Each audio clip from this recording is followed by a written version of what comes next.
9, 8, 7, 6, 5, 4, 3, 2, Manchester 1, United have 0. reached the promised land. Well. Good morning, everybody. It's the 13th of July, and I guess everybody's got a smile on their faces. After that, yesterday, Manchester United, Bangkok Century Cup champions. We may as well end the season now. We peaked. Hopefully we haven't peaked, but that went as well as it could have gone yesterday. I did my match reaction. You all tuned in. I'm sure you enjoyed that. I enjoyed it. I enjoyed the game. I didn't expect it. We all went into the game full of trepidation. We're playing Liverpool. Obviously, it wasn't their first team, apart from the last half an hour where we still pumped them and still scored another goal. But how are you all doing? There's lots of you down here in the comments. I'm going to be speaking about Lisandro Martinez. That's the big story today. I'm going to speak about what we saw yesterday in the game. My video that's going out at lunchtime today will be following on from the preseason videos that have gone down so well. I'm going to try and maybe just bring a bit more tactical analysis to United People's TV across the season. You seem to be enjoying it, so I'll do some more of it. Congrats to the 10 members. I fancy giving away 10 memberships. You know, I'm in a good mood. But look, good morning to Chetan, Dixon, Nicholas. I can see you there. Who else you got? There's so many different names down here now. Steve, Nilanjan, Santa. Hello, Santa. Aaron, Michael, nice to see you there, buddy. And Ferdinand, not Antonio Ferdinand. Paul, I can see you there. Charlie, there's so many. Asan, Chris, lots and lots. And I apologize if I haven't read your name out. I can still see you down there. But look, as I said, that yesterday couldn't really have gone. Anybody see Ten Hag's face? He's like, yeah, I don't really care about this trophy. I don't know what that trophy was, by the way. It had coolers in the side of it, like it was a computer. Really weird. But that went, let's be honest, I think that went as good as that possibly could have gone yesterday. 4-0 against Liverpool. I don't care if it's Liverpool's second team. I don't blah, blah, blah. I wasn't looking for the result. I was looking for the performance. I was looking for the system. I was looking for the patterns. I was looking for the new build-up. I was looking for a lot of things that I saw. A lot of things that I didn't, not a lot of things that I didn't see, but areas, clear, obvious areas where you go, that's where we need new signings. And that's why I'm going to be speaking about Lisandro Martinez today.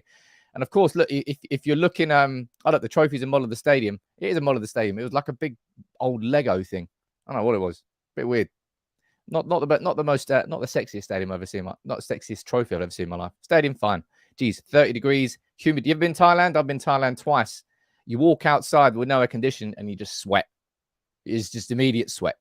It's just so humid and so closed. Sticky environment. But United played well. Pre-season, we looked fit. We did. When the youngsters came on, they looked good. The team that started, majority of them looked good. Rashford, McTominay, I think both of those left a lot to be desired, but I'm not going to judge them on the first game, just like I'm not going to say that Fred's incredible because he scored a wonderful chip, by the way. Whoa. Lovely. Perfect start, but it is just a start. Game 1, done, out the way. We fly to Melbourne. And we play Melbourne Victory on Friday. I think, let me check. I think it's Friday. Let's have a look. Yeah, Melbourne Victory on Friday. Then we play Crystal Palace on Tuesday. Aston Villa on Saturday. A week later, we play Atletico Madrid and Rayo Vallecano back-to-back. And that's our preseason. So we've still got quite a few games to go. But I'll be honest, I think it's the perfect start. Radu, you can say, look, surprised he didn't use Garnacho. It's going to be game from game. It's going to be switching. It's not about personnel right now. Look, he switched. 10 players came on in the second half. You can't bring every single person on. He didn't use Garnacho. I'll be honest. Ahmad played pretty well, or he still looks a little bit weak. Pellistri, fantastic, great goal. And I think that Elanga was probably looking a little bit short.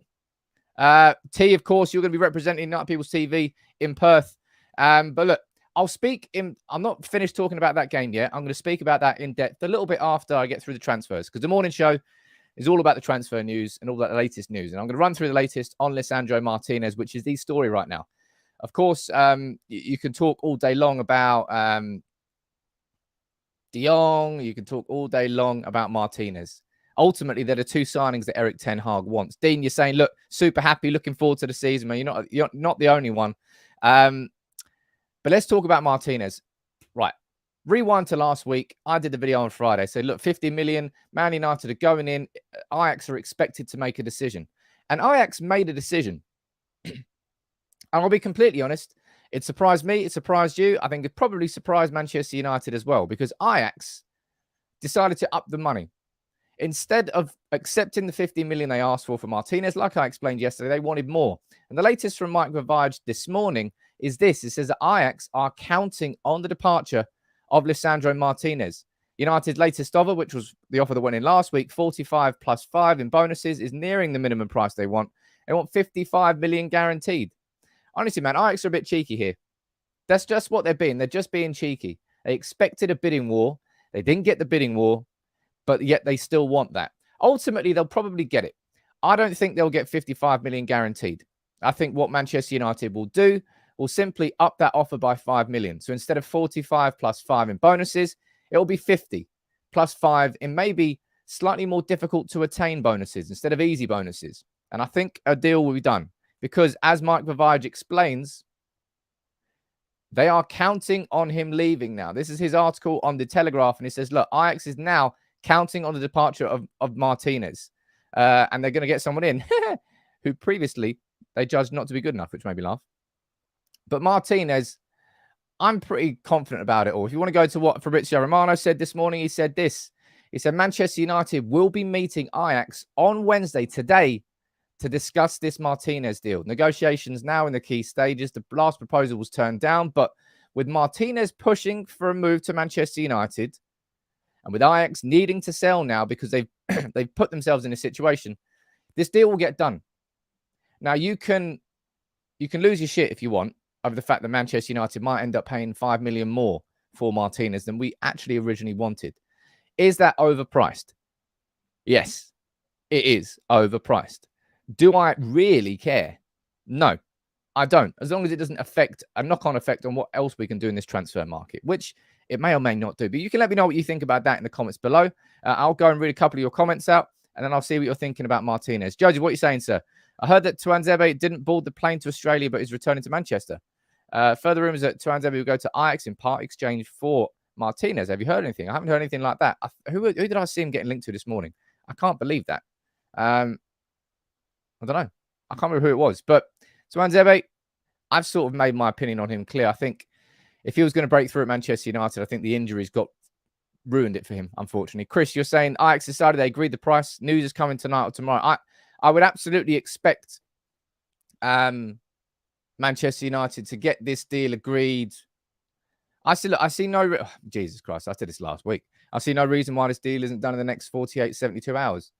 It's a closed shop. Like Man United are in the shop with Ajax and they've locked the door. There's no other club coming in. Ajax know that. Man United know that. There's only two clubs at the table. We're just sitting there having a conversation. Ajax, honestly, and I've said this before and I'll say it again, I do have sympathy for Ajax. Given they lost Ten Hag and they lost Van der Gaag, both to United, and they've lost Haller, probably unexpectedly, but they did because the offer was too good. But look, 35 million for that. They obviously lost Gravenberch because he had 1 year left on his contract. Mazraoui left on a free. Tagliafico's probably leaving because I think he's only got 1 year left on his deal. Their team's getting shredded, absolutely shredded. So if Martinez leaves, it has to be for the price that they want. But I don't like the fact that they've just decided, nah, even though we agreed 50 million, we're actually going to add another 5 million on it. I don't think United will be very impressed either. And it's not really how Ajax have operated before. I'll be completely honest. But it's not going to be an amount of money which changes things and stops us signing him. Now, active piece, you're asking down there, are we also signing Anthony? No, I don't think we are. Now, that's just my gut instinct. That's not me being in the know. I'll never be in the know unless somebody actually gives me information that I consider solid. But no, I think this Martinez deal has showed us that we won't be going in for Anthony. And if we do sign somebody in that position, we will be looking elsewhere. I felt that pretty much ever since they put an 80 million euro price tag on him, which we all know is overinflated. But if they're trying to play hardball here with Martinez, imagine what they're going to do with Anthony. No point. Let's move on. Let's not waste our time there. Now, Jan, trying to spread some mad rumors down here. Dude, I don't know. I don't know why is any United fan losing their mind, or Eriksen is going to join United. The medical's taking a little bit longer than what's your problem? It's going to happen. Seriously, people, like you need to You need to chill. You need to not try and find problems everywhere and just like hold on to them. Yeah, it's taking a little bit longer. Relax. Eriksen's going to join Man United. It's just taking a little bit longer. Come on, it's United. We know that's how we roll. It's not how we should roll. Hopefully this changes after this summer. But geez, man, imagine actually, imagine everybody. Eriksen's a Manchester United player, right? At some point in the next 72 hours, out of nowhere, medical's done. Oh, he's announced. Oh, happy days. Woohoo! Chill. Chill, chill, chill. That's what I'll say. Any links with a right back from Ryan down there? I haven't seen any links with a right back. I didn't actually expect us to sign a left back, so I wouldn't count my opinion there as gospel. But given that we're signing a centre back, as well as a left back, as well as a central midfielder, and we know we're going to get an attacker, I don't think we'll get a right back. And also, I'm looking forward to seeing Ethan Laird, probably against Melbourne Victory. I think Ethan Laird is one to watch.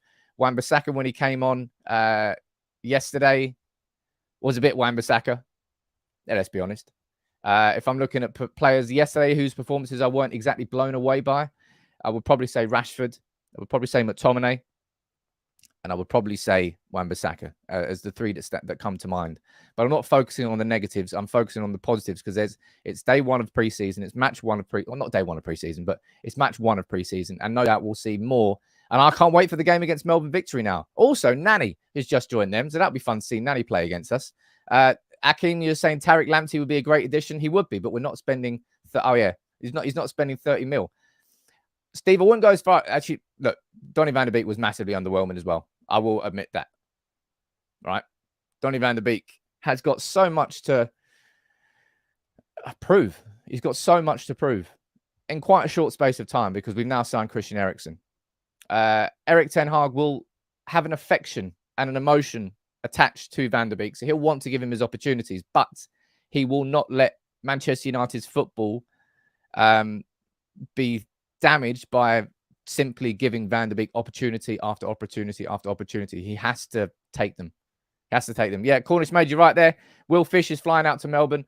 If you look, Raphael Varane had a little bit of a niggle with his knee. Maguire's currently injured. 2 centre-backs down. Will Fish is flying out there. Good opportunity for him, of course.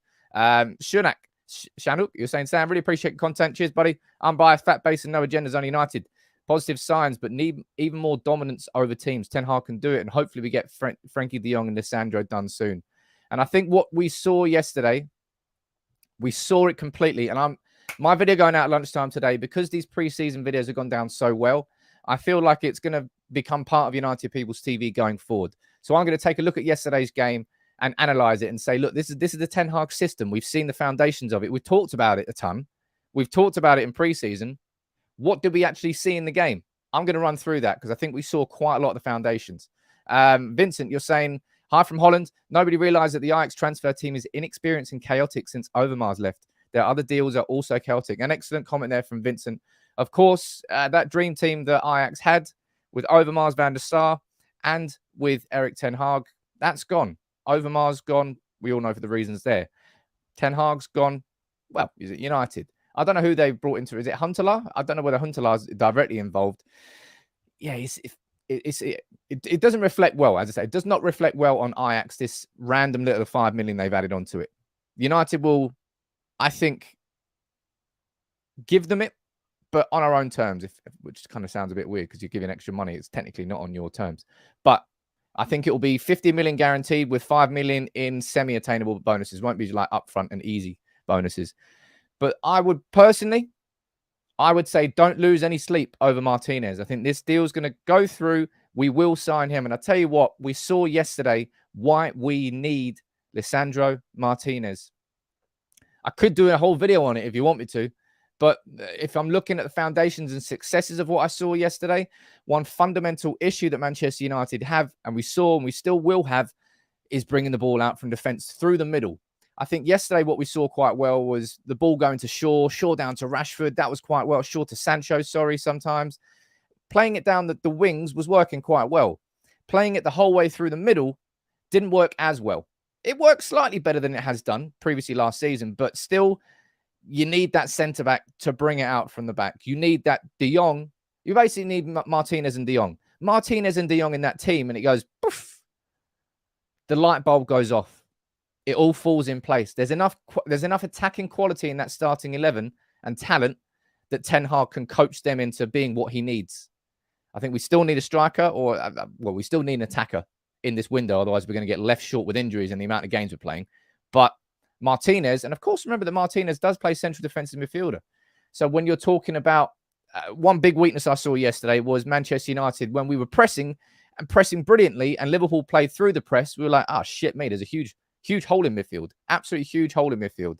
That's exactly where you want someone like Lisandro Martinez being, because as somebody who plays centre-back and has played central defensive midfielder, he can step up into that and know the right, not just like step up and leave a huge space behind him as well. But look, there was a lot to love yesterday. And also, in my opinion, it also highlighted exactly why we're in for these players this summer. Ray, thank you very much for this, buddy. That's a very nice super chat. What are you saying, sir? Ray, hi, Sam. Very good start yesterday. I saw Ten Hag's football coming. Also heard De Jong is not in Barcelona's preseason squad. Have you heard that? I saw that his number was given somebody else yesterday, but I think Sergio Busquets' number was also given someone else. So don't use that as an example. I'll give you the updates on De Jong in a little second, but I'm not sure whether when he was at preseason training yesterday, they already flying out for a game. I don't know. Red Smurf, Kanye, you want to? I'm not sure Kanye will be a decent midfielder for United. Would have been nice to listen to the squad in the middle. You mean Kante, right? I'm just imagining Kanye West now lining up with Fred and McTominay. Not sure that will work. Would have been a nice addition to the squad in the middle with Frankie de Jong and Bruno. Hey, look, let's see what goes on with Kante. He's not really the exact type of signing that we need to be making. I think in a short term, yes, it would probably be a kind of good short stopgap because he's 31 and he's still clearly got the quality. But let's find out what goes on there. Nah, Red Smurf, no, that's it now. Kanye West is playing in midfield for Man United. That's it. It's done. Thomas, you're saying, look, hold on here. All right. Don't get carried away. We got off to a good start last year. I think we won every single game in preseason under Van Gaal and then lost the first game, didn't we? If I remember correctly. No one's getting carried away, but I'm not getting carried away because we beat Liverpool 4-0. I'm getting carried away because everything that I talked about since Erik ten Hag was appointed, everything that I analysed in pre-season, everything that we saw in open training developed into that performance yesterday. And you can put them all together. You can follow the path. That's what I mean. It's predictable, but I don't mean that in a negative way. It's predictable because that's what happens when you've got a system, when you've got a book and you know exactly what the ending is. You know where you're getting towards. And that's why I enjoyed that yesterday. It wasn't a complete removal from what we expected. It's absolutely everything we expected. And we did it really well. And for us to do that in the first game, it's really promising. It goes to show that those players, they're listening. They're listening to Erik ten Hag. They're following his instructions and they're willing to do it. And honestly, man, anybody down here, honestly, you say, like, Sam, seriously, man, stop getting carried away. We're gonna do it anyway. We're gonna do it anyway. We're gonna do it anyway. We're gonna do it anyway. Come on, Barry. As if Barry wasn't going to make an appearance, not after beating Liverpool 4-0. Abby, you join as a member. Let me know where you're watching from, buddy. Of course, Barry was going to make an arrival here. Jeez. Red Smurfy saying, I can't give memberships. It won't allow me. I'm sorry, man. I don't know what's going on there. Sean Wright saying Tuanzebe has left the tour. I haven't seen that confirmed yet. Maybe it has been confirmed. But as soon as it is, I'm sure I'll bring it to you. Let me try and see on Twitter. Let's have a look. Oh, yeah. Tuanzebe has left the tour to deal with a small personal issue. Okay. Well, as I kind of said, right, I don't particularly think that he'll be here. I didn't think that Tuanzebe would be here at the start of the season. I really didn't. But look, poor lad, man. I really, really feel for him. That season, I can't remember who it was. Who was it? What year? It was the year where Tuanzebe, remember when he played, I think he made his full debut away at Arsenal. I think in defensive midfield as well. And it was that year where he was ready. He had come off the promotion season with Villa. And it looked like that was when he was going to come through. Injuries curtailed his progress. I don't particularly think I don't particularly think that he's going to be playing for Manchester United next season. That's just what my gut is telling me. Eric Bailly, after yesterday's performance, maybe I've been a little bit too quick to judge. I personally think that if the right offer comes in, we will sell Eric Bailly. But Eric Bailly, that was the best of Eric Bailly. He's got that little bit of chaos in him, but when it's controlled chaos, he's an energetic bundle. He really is. Kind of not exactly what you want in a centre-back, but let's see what goes on with him. But Will Fish is flying out for the pre-season tour because, look, Tuanzebe's left. Maguire's currently injured, and Varane had a little bit of a niggle. Looks like he's okay, but that's going on there. Bournemouth, you're saying, Ian, Ian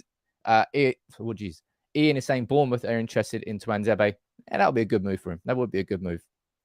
But let's see what goes on. Eric Bailly. All right. I'm just going to call him Erik. Simple as that. Erik, right? I'm going to move on quickly to talk about Frenkie de Jong before we then analyze a little bit more about the game yesterday. And I'm going to run through some quotes from Erik ten Hag, who's speaking about Cristiano Ronaldo. There's still lots and lots to run through in this show this morning. Make sure you drop a like on the video and subscribe if you're new.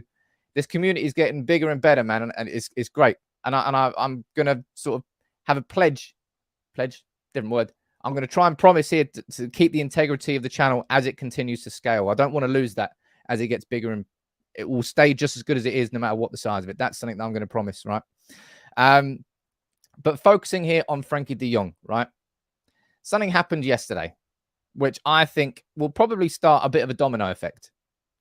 Fabrizio Romano gave it the here we go for Rafinha. 58 million fixed fee plus add-ons totaling 67 million. So Rafinha is on his way to Barcelona. What a chaotic transfer that was. He was going to go Barcelona, then Arsenal came in, and then Chelsea went, nah, I'll have some of that. And then he agreed with Chelsea. And then he's like, well, actually, I want to wait for Barca. And now he's gone Barca, right? So Rafinha's going to Barcelona. Honestly, like a penny for Frenkie de Jong's thoughts. He's sitting there, owed 17 million pounds in deferred wages. And he's like, you've just spent 58 million euros and you're telling me you can't pay me my money. That's not good. That's not good. And this is exactly why Frenkie de Jong is... He's not... Honestly, like, people say, oh, Frankie's so happy at Barcelona. No, he's not anymore. Bullshit. I'm calling bullshit on that. He's not happy at Barcelona anymore. How can he possibly be happy in that environment anymore? Even if it is his dream team, which it is. He's always said, he's maintained that. His dream club. There's no way he's happy. Not anymore. Because of what he is owed. Oh, that's the wrong one. And this doesn't surprise me whatsoever, right? Because it's completely and utterly true. Frenkie de Jong doesn't consider himself responsible for Barcelona's current economic situation, and that's why he neither wants to leave nor reduce his salary. Because it's true, right? He's not responsible. In no way, shape, or form is de Jong responsible for the chaos at Barcelona. But at some point, Frenkie de Jong will have to be an adult about this. It's a little bit, I'll be honest, it's a little childish to say, oh, it's not my fault. I don't want to leave. I'm not leaving. I'm not fucking leaving. Because you have to. Barcelona will just sell him. Barcelona, he's contracted to Barcelona, so Barcelona can decide to sell him if they want to. Ferdinand, you're down here saying, I've got a bad feeling about this. I don't have a bad feeling. Yeah, of course they did. Barcelona whipping out that propaganda as much as possible. I don't have a bad feeling about it at all. Barcelona have just made this a really sour transfer for everybody and every party involved, from Barcelona to Manchester United to Frenkie de Jong. The reason that he's not leaving is because he wants that money he's owed. It's not because he's happy in that environment anymore. He can't be happy in that environment anymore. Not to the same level he was before. Galari saying, Sai Sam, do you mind spinning the site you buy retro jerseys from? If you go on the Telegram and you're in the part of the community, my friend, I shared that with everybody. There's also a discount code they gave me. Anybody, I'll keep that for the members only. I'll be completely honest, because that's something I want to give back to the members community. So there's a link to that in the members only chat on Telegram with the discount code as well. Would you consider this a boost in signing de Jong? I consider this a boost in signing de Jong. The fact that Rafinha's gone there, it feels like that's quite a significant domino, which will probably be passed down, and things are going to start moving now. They've also got their second economic lever. Geez, this summer, man, it's spent so much time talking about Barcelona's finances. Like, I'm bored, man. Just give us your player. Stop digging your heels in. Jeez. People are talking about somebody who's down there gifting memberships. Let me see if someone... Joshy again. Josh Povey, you're becoming a proper G of the channel. Thank you very much, man. Gifting 5 memberships out to somebody. Honestly, the generosity here in the community puts a smile on my face. It goes to show that everybody's part of it. Everyone wants to, I don't know, make it bigger and better. So thank you very much, Josh, for doing that. Let me go down here. We've got Medzit watching all the way from Atlanta. How you doing, buddy? Or Atalanta. Think you missed an A there. Yeah, Lewandowski as well. Chris, you're talking about that. Look, they're out there spending 60 million on Rafinha. They're about to spend 40 million on Lewandowski. And they won't give Frankie de Jong what he is legally and contractually owed in wages if they want to sell him. Because technically, if he signed that contract amendment, which is then going to be paid over the next 4 years, he's not technically owed that money yet, but he will be owed that money over the course of that contract. And that's the difficulties of it. Honestly, man, I cannot wait for this transfer to be over, because I put very little responsibility of the chaos of this at the feet of Manchester United. I put responsibility at the feet of Manchester United when it comes to the initial 65 million euros and taking our sweet, sweet time to getting that upfront fee agreed. But we agreed that fee weeks and weeks and weeks ago. Barcelona are just sitting there jamming the whole situation.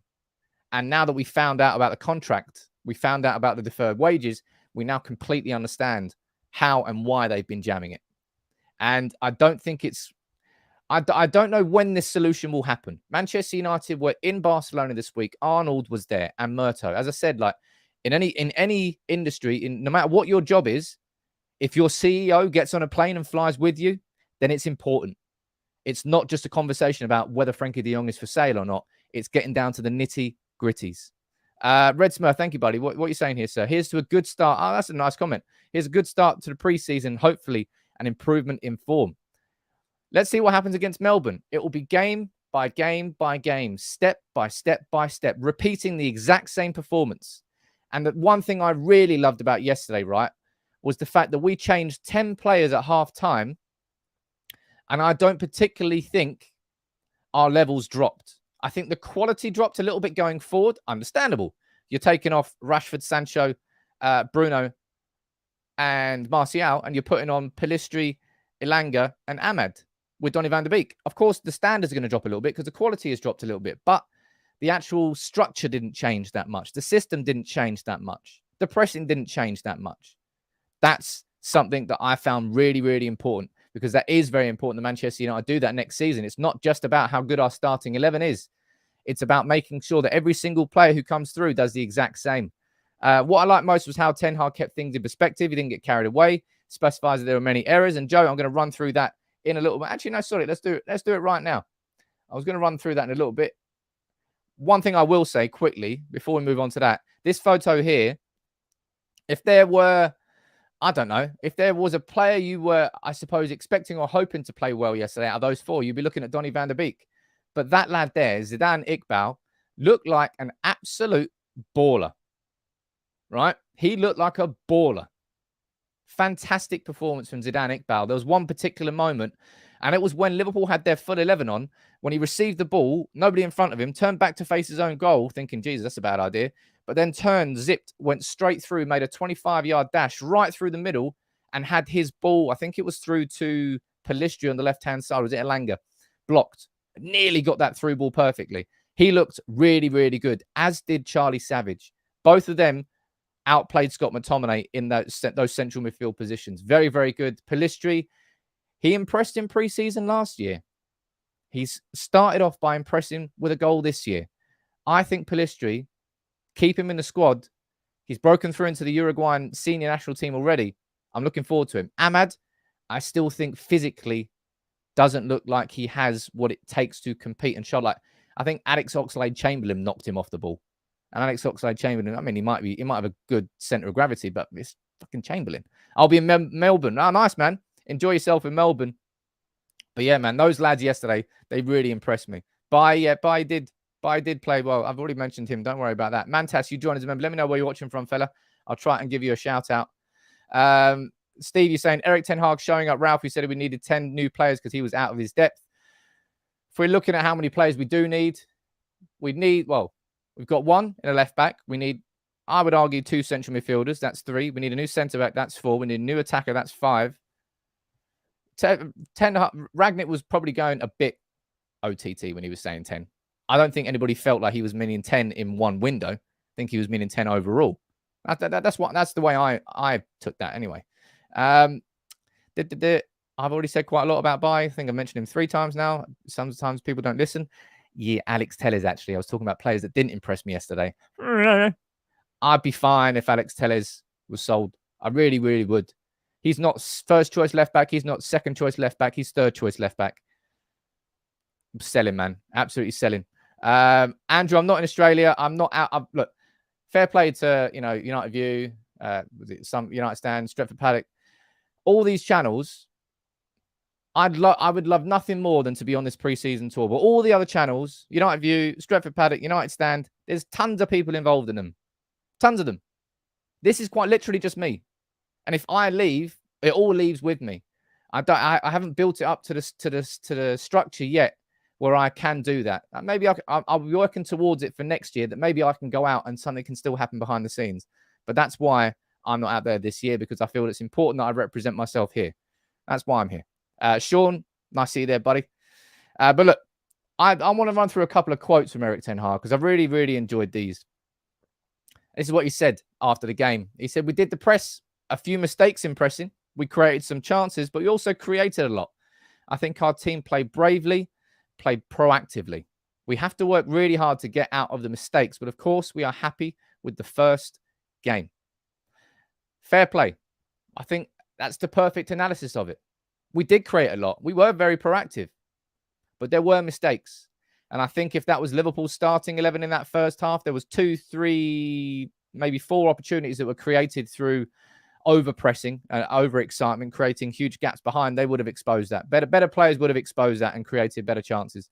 Although De Gea may have saved them anyway. He had a good performance. De Gea yesterday, I saw him really looking for the fullbacks with short balls wherever possible, sometimes passing through the middle and coming out of his area. Saw De Gea out of his box like 3 times yesterday, and I was like, what's going on? De Gea knows he has to adapt his game. And I've said this before. De Gea, in his first 2 years at Manchester United, his distribution was a hell of a lot better than it has been for the last 9 since. It's a natural part of his game that seemed to get almost coached out of him. And I think he will improve on that. A couple of comments down there. Let me read that. Vicky, you're excited that he came out of his box too? Yeah, me too. Sam, if you want to send me out there, I'll be happy to be. That's nice of you, Gary. You're such a gent. You're such a gent. I would expect to see Garnacho and Garner both in a team on Friday. This is not going to be a preseason where we get the same 11s in any game. I guessed it. I got it wrong. I will get it wrong again, probably for the Melbourne game. We want to see every player. I want to see Ethan Laird. Don't know whether we'll see them start, but we'll definitely see Ethan Laird against Melbourne. We'll definitely see James Garner. Real opportunity for him in the middle. We'll see Garnacho at some point too. Yeah, Jason, excellent point. Our finishing was good. Very nice finishing. Sancho, cracking finish. Fred, filthy. And then Martial. Hey, look, that was going to be my next talking point. Fair play to him, man. I think that's the player that impressed me the most yesterday. If I was going to choose one individual, I would probably choose Martial because I wrote him off last season. I wrote him off. I thought it was done and dusted. It was just his head looked so far gone from Manchester United. I didn't think it was a recoverable thing. And then he went to Sevilla and it was the same thing again. But Martial yesterday, it wasn't just the fact he got a goal. That's being unfair to him. He played that press perfectly. He chased down that Liverpool fullback like 3 to 4 times and won the ball back 3 to 4 times. And off one of those, he did score.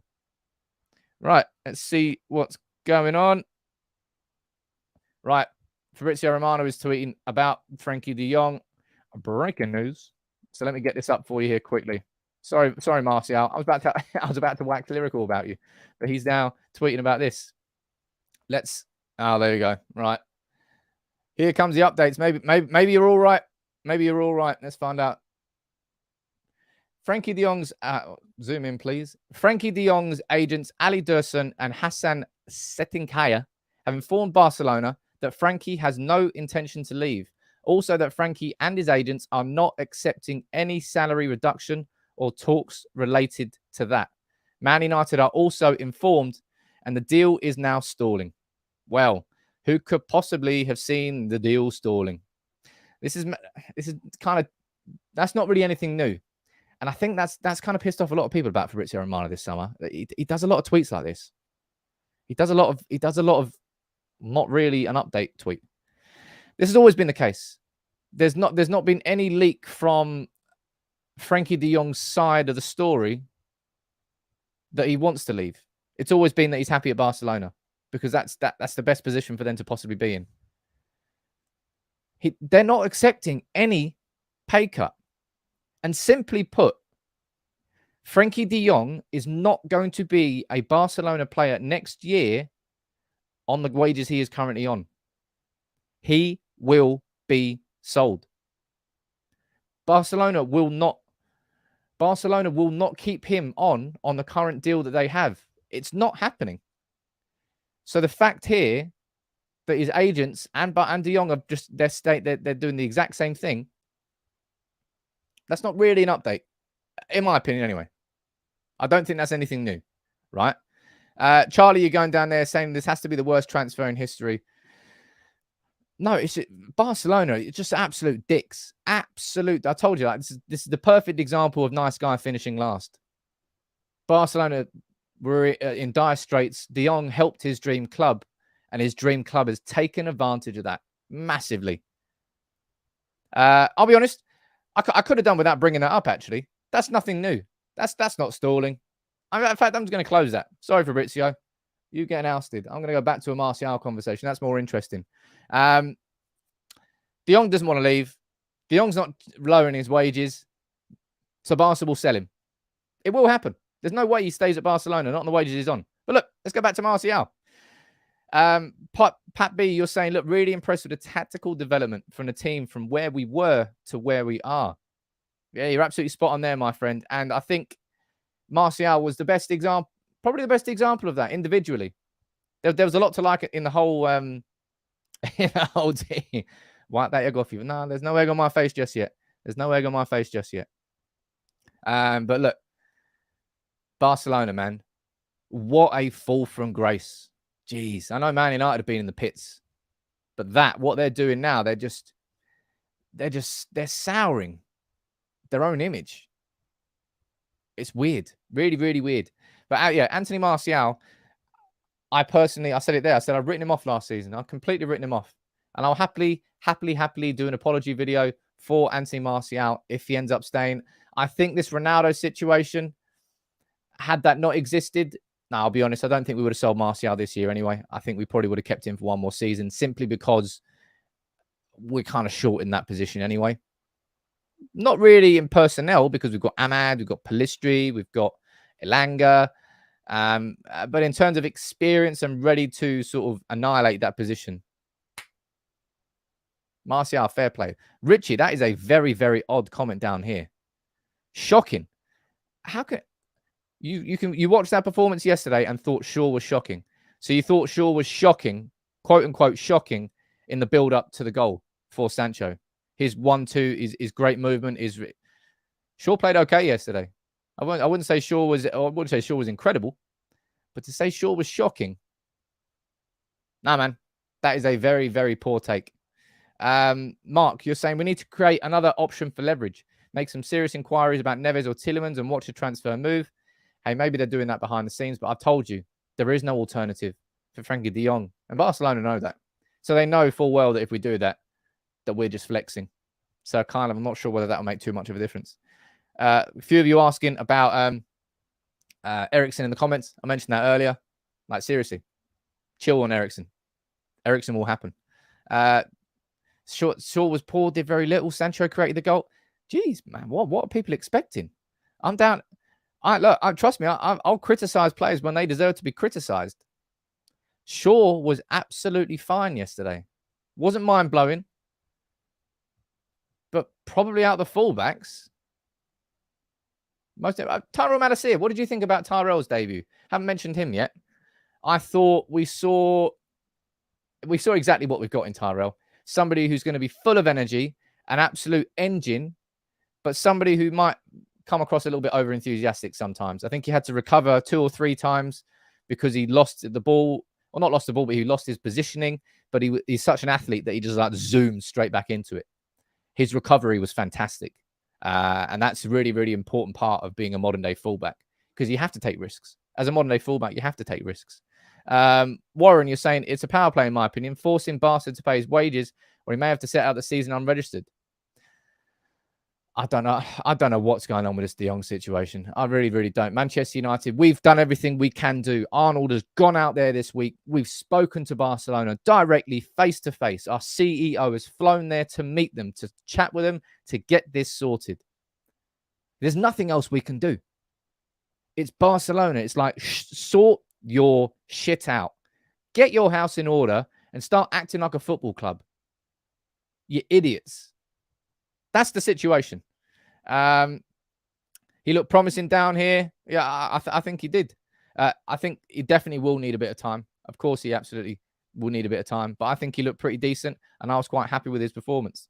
Let me go down here and see what you're saying. Pap, you're saying both fullbacks were good, came inside at the right time. And that's something we definitely saw yesterday. Actually, no, that's a bit of a lie. I'd explain what I mean in the video that's going out at lunchtime. I'm really looking forward to analysing that game yesterday because there was like 4 or 5 things that stand out for me for like the system that we want to see. As I said, Abby, I think that's going to be part of his game. His enthusiasm is going to take him out of position quite a lot, but his athleticism is going to cover for that. And slowly as he progresses as a footballer and gets smarter, that gap will close. He won't be out of position as much, and then he can therefore use that athleticism in the right directions rather than just pure recoveries. People down there talking about McTominay. Yeah, McTominay poor yesterday. McTominay was poor. McTominay highlighted just how much we need Frankie De Jong. Frankie De Jong is the piece to that puzzle yesterday. Frankie De Jong and Martinez. Wow. That changes everything. That really does change everything. And that's why we're in. Jonah, you're saying, look, Sam, it makes little sense if we're this deep if Frankie De Jong doesn't want to move. This is what I mean. And honestly, Jonah, it's what I know people are losing their mind over it, getting angry. We're a joke of a club. Why can't we walk away? X, Y, Z. We would not be this far. We would not have our CEO, not our football director, anything. That chief executive officer flew out. The highest person at our club, below the owners, flew out. And you think he's doing that if we don't have assurances that Frankie De Jong wants to join? Come on, people. Come on. Think about it. It's not the case, right? It's not the case. But with everything that's going on in Barcelona, I can't say with any utter complete confidence that De Jong will be a Manchester United player. But I can say with utter confidence that if De Jong doesn't agree to reduce his wages, which he will not, then he won't be a Barcelona player next season. That's what I can say with confidence. Matthew, nice to see you there, buddy. You're saying that regardless of Shaw and Malacia, we've always known we've been weak at right back. That's why I'm looking forward to seeing Ethan Lair get an opportunity. I don't know whether Ethan Lair is going to be good enough to play there week in, week out, but Wan-Bissaka, I'll be honest, Wan-Bissaka looked like Wan-Bissaka yesterday. I didn't particularly see a completely renewed and revamped Wan-Bissaka. I just kind of saw Wan-Bissaka. It is what it is on that. Top dog, he doesn't want to leave, so how's he going to be happy at United? And again, I'll say this. This is literally the last time I will say this. I'll say this for your benefit, Top Dog, and I will say this for everybody's benefit.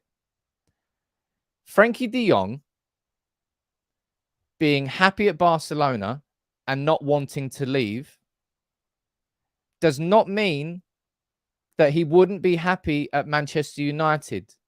They are two completely different things that are entirely unrelated. Of course, he doesn't want to leave his dream club.